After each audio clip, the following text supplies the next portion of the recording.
Salut à tous, c'est Ratronic. Aujourd'hui on se retrouve pour une vidéo très spéciale. On va enfin parler de ma PS3 Frankenstein, un projet que j'ai construit de A à Z et qui marque, je pense, un vrai tournant sur la chaîne. Vous l'avez sûrement vu dans les premières secondes, il s'est passé quelque chose d'assez dramatique pendant le tournage. Je vous en parlerai un peu plus tard dans la vidéo, mais croyez-moi, c'était pas prévu. Bref, aujourd'hui on va découvrir ensemble ce qu'est réellement une PS3 Frankenstein, pourquoi j'ai voulu la créer, et surtout ce qui la rend unique comparée à toutes les autres PS3 FAT. Entre modifications hardware, refroidissement repensé et performance bien au-delà de l'origine, cette console c'est clairement le monstre que Sony n'a jamais osé fabriquer. Installez-vous confortablement, mettez un petit like, abonnez-vous si vous aimez ce genre de projet. Allez, on rentre tout de suite dans le cœur du sujet. Donc en fait dans cette vidéo, je vais tout simplement démonter la PS3 que j'ai créée devant vous. Donc avec les différentes étapes, etc. Mais je vais intervenir qu'au moment un peu propice de la vidéo pour pas que ça soit un peu trop gênant pour vous quand vous allez visionner, entendre toujours quelqu'un parler derrière son micro. Donc en fait je vais intervenir au moment où un peu c'est important selon moi d'intervenir. Donc voilà, dans la vidéo, en plus, pour ceux qui sont pas très adeptes des montages de consoles, etc., ce que j'ai fait, c'est que je vous ai mis un petit radar en haut à droite de la vidéo qui va vous permettre exactement où on se retrouve sur la vidéo, en fait, tout simplement. Ça va permettre à ceux qui comprennent pas forcément les étapes que je suis en train de réaliser, les étapes de gros plans, de savoir un peu où c'est sur la PS3. Je pense que ça va en aider plus d'un. Donc on va commencer forcément par enlever le capot de la console, avec les vis qui se retrouvent en dessous de sa casquette, en fait, on va dire. J'ai d'abord enlevé sa petite casquette, hop, et puis après il y a plein de vis pour enlever le dessus de la console, vraiment le capot qui est fixé sur le châssis. Et en fait, après on va se retrouver à l'intérieur de la console pour enlever tous les composants, donc tout ce qui est alimentation, lecteur CD, lecteur de carte, carte Wi-Fi, etc.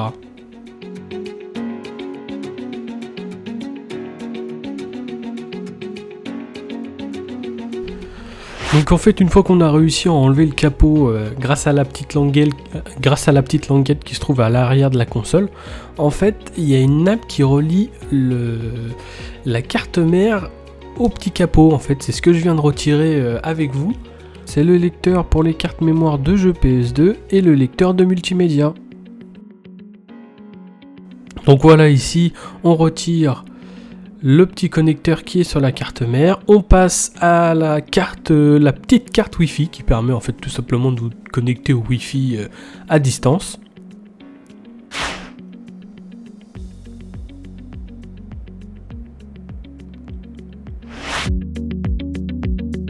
Ici, ce petit connecteur sert tout simplement à déconnecter l'alimentation du lecteur CD de la console. Donc on va retirer le lecteur CD délicatement, faire très attention parce qu'il y a une grosse nappe en dessous de la console pour envoyer toutes les informations du lecteur à la carte mère pour que les jeux soient lus correctement. Il faut faire vraiment attention à la retirer correctement parce que ce connecteur est assez fragile. Donc là vous avez une présentation assez rapide du lecteur. Donc ici on va en fait enlever toutes les vis qui permettent de tenir l'alimentation de la console. Donc en fait je tiens à vous préciser, mais la console avait déjà été remontée mais pas avec toutes ces vis parce que je savais que j'allais faire la vidéo, donc j'ai pas remonté toutes les vis non plus. Là on enlève le connecteur pour alimenter la carte mère, le petit connecteur qui se trouve à l'arrière de l'alimentation, et enfin une fois qu'on a retiré tout ça, on peut enlever le bloc d'alimentation assez facilement. Donc ici, on va se retrouver pour retirer la nappe qui permet en fait tout simplement, c'est une petite carte qui permet d'alimenter votre console et de retirer les CD dans votre lecteur. Donc pareil, on enlève les petites vis. Cette petite carte mère se retrouve sur un mini châssis qu'on va pouvoir retirer également.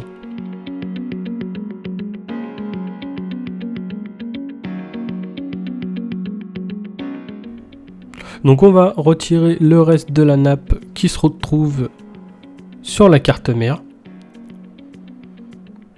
Maintenant on va s'attaquer au lecteur de carte. Donc on enlève les quelques vis qui restent.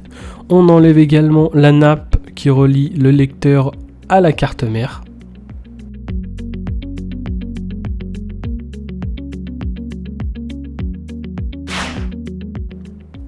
Donc petite présentation pour ceux qui n'ont jamais vu le lecteur de carte mémoire sur une PS3. Donc voilà, ça ressemble un peu à ça.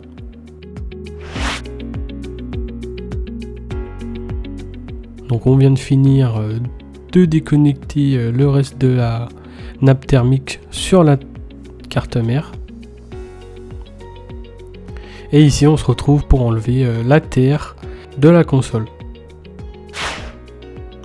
Donc on finit d'enlever toutes les vis qui fixent la carte mère sur le châssis de la console. Et en fait on va pouvoir tout simplement enlever la grosse partie carte mère avec toutes ces protections du châssis de la console. Non, on n'oublie pas avant d'enlever le lecteur parce qu'en fait ça retient la carte mère également, donc sans ça on ne pourra pas l'enlever. Donc il y a une petite vis bleue, on va l'enlever. Il n'y a plus qu'à décaler le disque dur sur le côté et il va se retirer tout seul. Donc ça se retire assez facilement. Et sur les consoles PS3 rétrocompatibles, on a des disques durs de 60 Go. Donc ensuite, retirer le châssis, c'est assez simple. Donc on enlève la coque de la face arrière, là où se retrouvent tous les ports d'alimentation, HDMI, Ethernet, etc.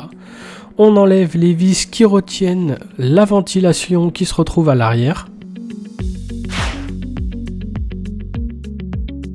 Donc une fois qu'on a fait ça, on va pouvoir retirer la plaque de blindage en face avant de la carte mère.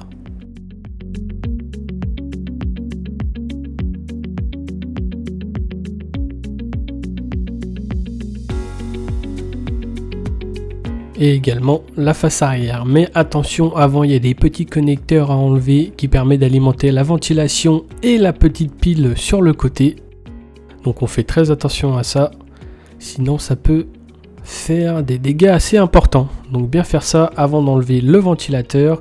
Et après nous allons pouvoir retirer la plaque de blindage qui se trouve cette fois-ci en dessous de la carte mère.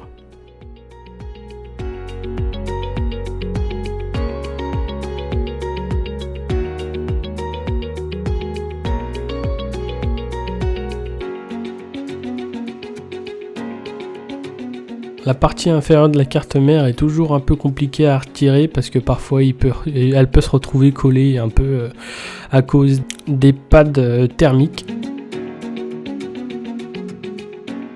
Donc en fait ce que je suis en train de faire, c'est qu'ensemble on va essayer de réaliser un des leads sur ma PS3 Frankenstein. En fait, pour tout vous dire, c'était la toute dernière étape que je voulais réaliser sur cette PS3 Frankenstein. Mais bon, je voulais le faire en vidéo et je me suis dit que pourquoi pas le faire également avec vous. Donc en fait, je vais venir chauffer les deux plaques en aluminium qui servent de dissipateur sur la console. On va les enlever avec le décapeur, les chauffer un petit peu.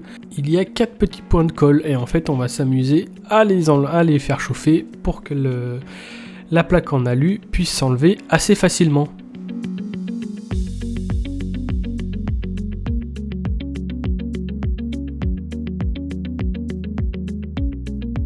Donc une fois qu'on arrive à retirer le dissipateur, on retrouve le RSX. Donc on peut voir que il est rempli de colle et de pâte thermique. Donc vous inquiétez pas s'il est sale, parce que vu que j'ai fait un rebillage, il reste un peu de flux. Donc pareil sur le sel, on va retirer la plaque en aluminium qui se trouve dessus. Donc pareil, il se retrouve un peu de pâte thermique entre le dissipateur et le sel. Donc ce qu'on va faire, c'est qu'on va le retirer également. Sauf que la méthode est un peu plus compliquée à réaliser et beaucoup plus dangereuse. En fait, il faut qu'on utilise une petite spatule pour couper le joint tout autour du sel. Et c'est là que c'est assez compliqué. Il faut surtout pas rayer le sel, surtout pas atteindre la partie cuivre.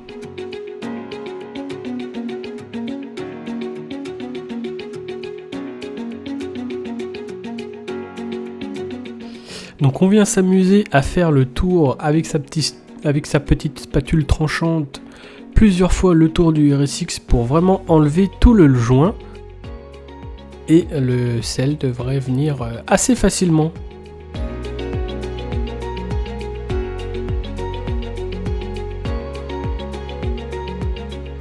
Et voilà, Une fois terminé,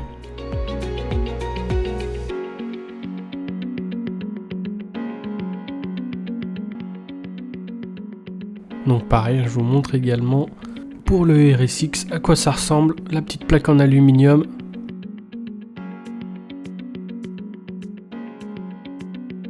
Donc après, une fois avoir retiré tout ça, on va s'amuser également à nettoyer le sel et le RSX. Enlever tout ce qui est partie colle, partie joint, partie pâte thermique. Et on se retrouve un petit peu à la fin pour vraiment voir à quoi ressemble le RSX et un sel nettoyé et tout propre.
Voilà, les deux processeurs sont maintenant parfaitement nettoyés. Avant de passer à la suite, je vais vous faire une petite parenthèse pour que vous compreniez bien les différences entre une PS3 FAT classique et une PS3 Frankenstein. Vous allez voir, les images parlent d'elles-mêmes. Donc dans cette partie de vidéo, ce qu'on va faire, c'est qu'on va comparer les deux cartes de PS3, donc une modifiée et l'autre non. Comme ça, on va bien pouvoir comparer les deux cartes mères de PS3 60Go. Donc ici, on peut voir très clairement que le RSX 90nm a bien été changé par le 40nm. Ici, on peut voir que j'ai également remplacé les neck tokens par des composants beaucoup plus fiables. Je vous ferai une vidéo dédiée à ce sujet. Donc voici une vue un peu plus zoomée où vous pourrez remarquer un peu plus de détails. Donc à l'arrière des deux cartes mères, il y a aussi du changement. Donc il y a également aussi les neck tokens que j'ai remplacés. Il y en a en tout 8. Donc ici, on retrouve la toute première étape pour modifier la PS3 en une PS3 Frankenstein. Donc ici, on peut voir qu'en fait, j'ai tout simplement déplacé une résistance que j'ai mis à la masse.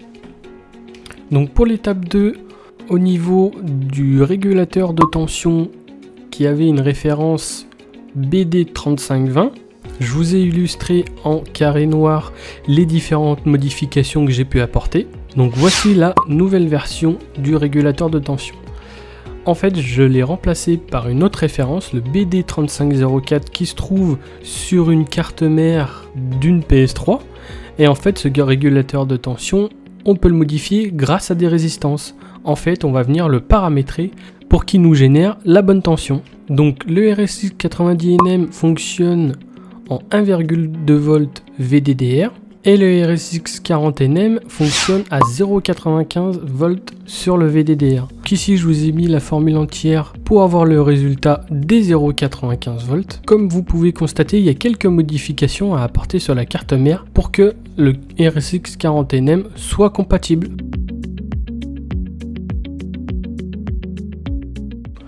Après avoir tout nettoyé, le RSX et le sel, on vient appliquer sur les deux processeurs un peu de pâte thermique pour que le refroidissement se fasse correctement.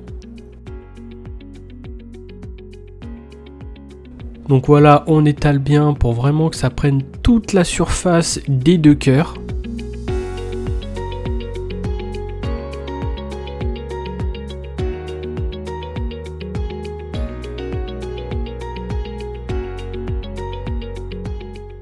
Et ici, je vous ai pas montré le tube, mais en fait c'est de la colle thermique. On va pouvoir en ajouter un petit peu sur les deux processeurs, que notre plaque en aluminium soit maintenue correctement lors du montage. Et c'est assez important parce qu'il peut glisser et mal se positionner lors du remontage de la PS3. Donc pour moi c'est assez important de mettre cette colle thermique.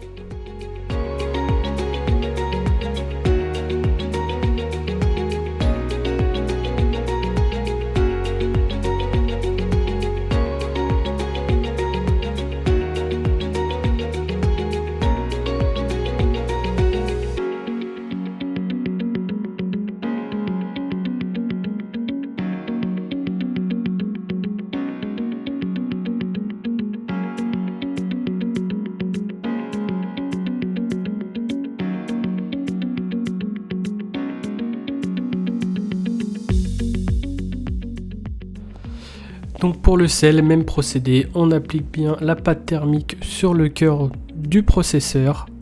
On applique bien sûr généreusement pour qu'il y en ait assez, mais pas trop non plus, pour éviter que ça déborde. Et pareil, même procédé, on va mettre un peu de colle tout autour du processeur pour que la plaque en aluminium soit fixée correctement et qu'il ne bouge pas lors du remontage.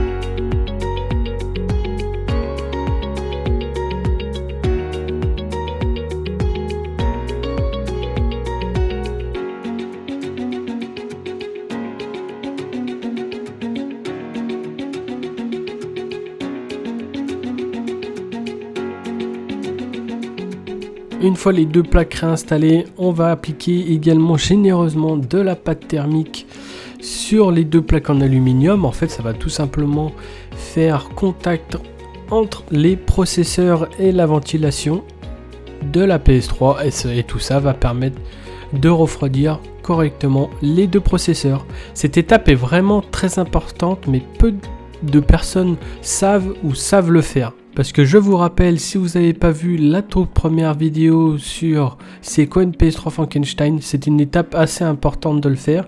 Parce que la pâte thermique a tendance à sécher et surtout elle a tendance à sécher entre le processeur et la plaque en aluminium.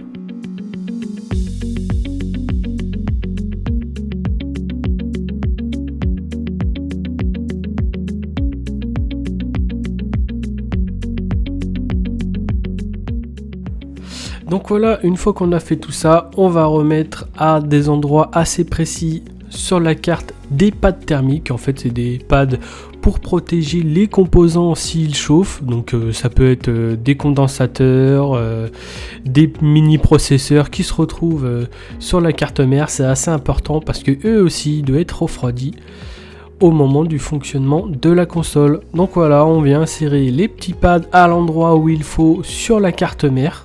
Et il y en a bien sûr en face avant et en face arrière.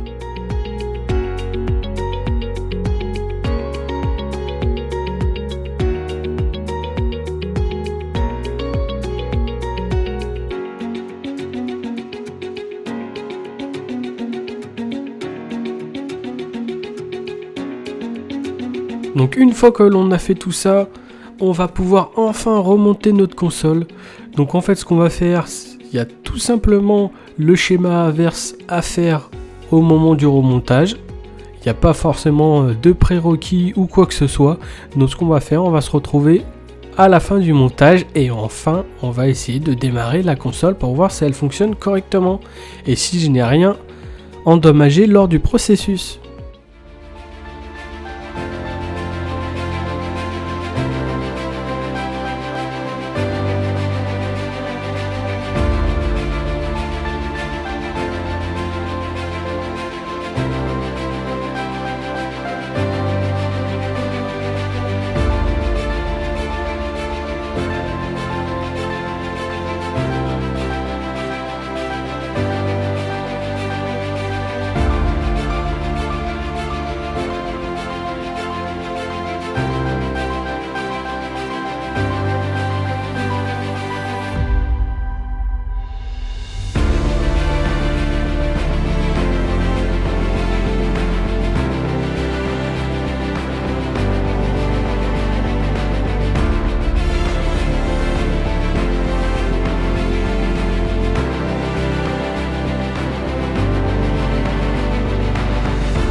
Ah, on arrive enfin à la dernière étape de la console. Mais malheureusement, comme vous pouvez le voir, j'essaye vraiment de forcer lors du montage.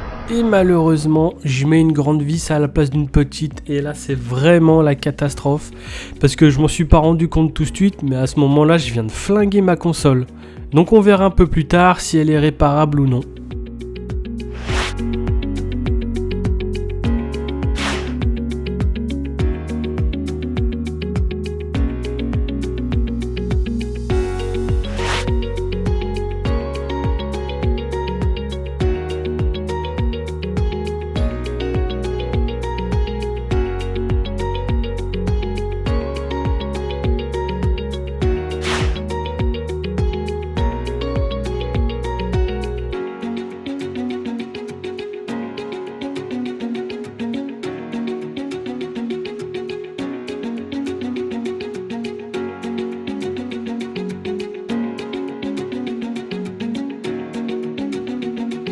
Donc on va connecter tous les câbles qu'il faut pour que la console fonctionne correctement. Donc il y a tout ce qui est bien sûr le câble d'alimentation, l'HDMI qu'on va venir relier à l'écran. On n'oublie pas le petit bouton power, on essaye de la démarrer et...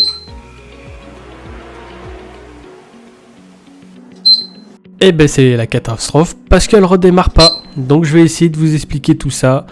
Donc en fait, je viens de redémonter la console entière. J'essaye de chercher un peu sur la carte, mais j'ai vraiment rien trouvé. Je comprends pas pourquoi elle ne fonctionne pas. Je me suis dit au début que je l'avais endommagé à cause du délit que j'ai réalisé. Je me suis dit j'ai peut-être fait une micro-rayure qui fait un court-circuit. J'essaye de la démarrer, rien à faire. Le bouton power ne marche même pas. Et là, je me suis rendu compte que malheureusement... à cause de la grande vis, j'ai abîmé deux rails qui se trouvent sur la carte mère. Et j'essaye avec vous de les réparer. Donc ce qu'on va faire, c'est on va gratter un peu, on va mettre un peu de masque pour essayer de protéger tout cas de court-circuit. Donc on en met un petit peu, j'ai gratté un petit peu avant, je vous l'ai pas forcément dit, mais vous l'avez sûrement vu, pour enlever un peu toutes les impuretés, etc. Donc on va bien gratter au niveau des deux lignes pour que je puisse en souder une autre en fait tout simplement.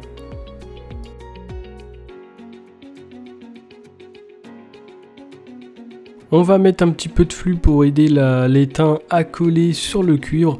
C'est vraiment une étape assez importante parce que sinon au niveau de la soudure après c'est vraiment infaisable.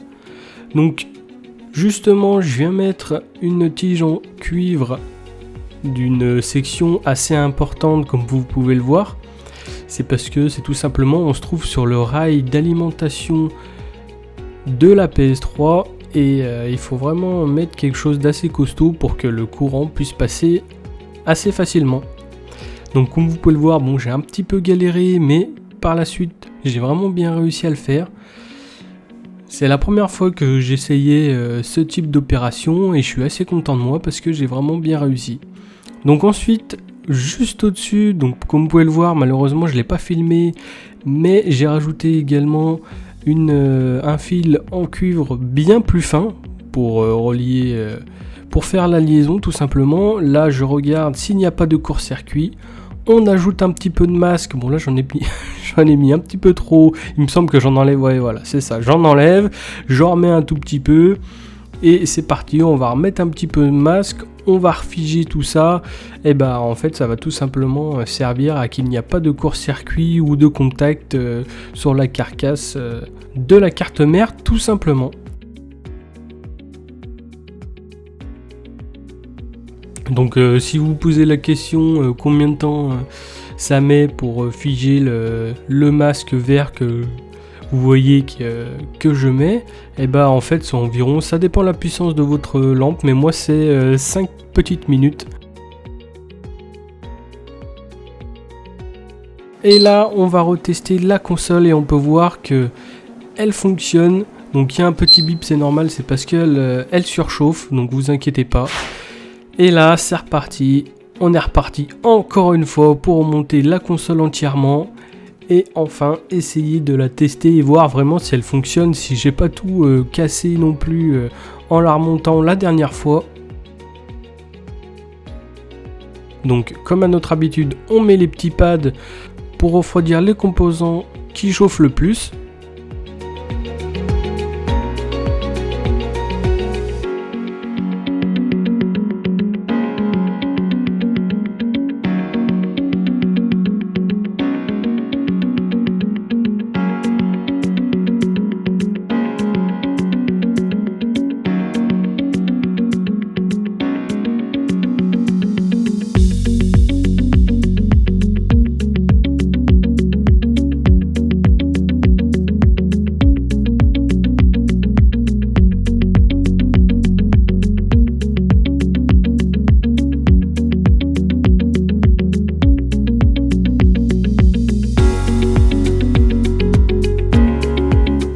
On la démarre et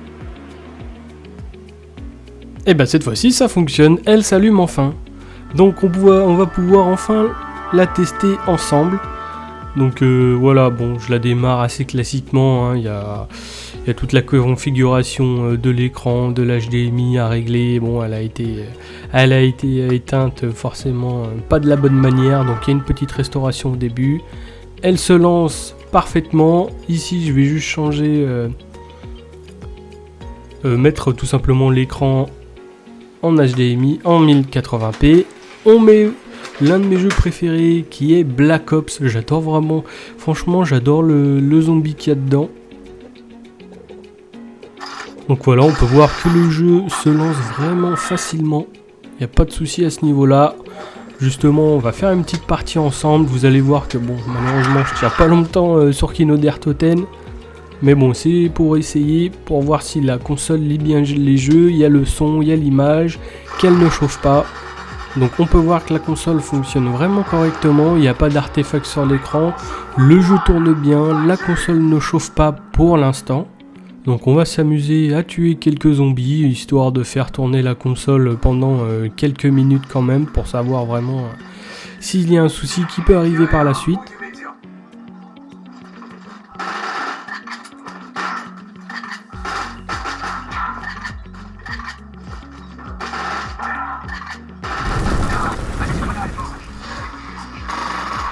Et après quelques dizaines de minutes de jeu, je n'ai rien constaté au niveau de la température, ni au niveau du jeu, des latences ou quoi que ce soit. Et bien voilà, on va se quitter. Merci d'avoir regardé la vidéo. N'hésite pas à t'abonner, liker, partager si la vidéo t'a plu. A très bientôt pour la suite sur Ratronic.